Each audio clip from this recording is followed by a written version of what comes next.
Hello বন্ধুরা, আমার চ্যানেলে আপনাদের স্বাগত। আশা করি আপনারা সবাই ভালো আছেন। আবুধাবি থেকে অ্যালাইন যাওয়ার পথে খুব সুন্দর দৃশ্য চোখে পড়ল।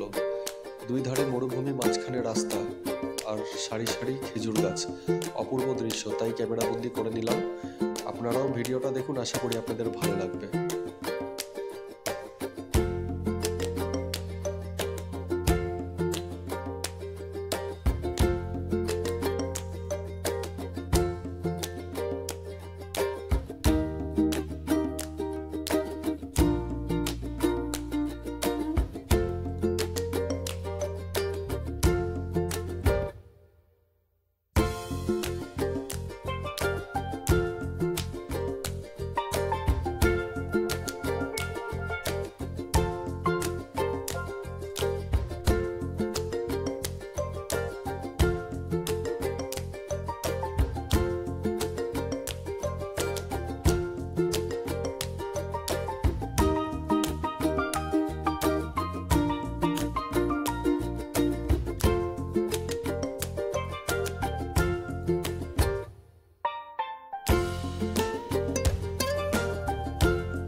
আমার ভিডিওটা ভালো লাগলে চ্যানেলটা অবশ্যই সাবস্ক্রাইব করে একটা লাইক করে দেবেন।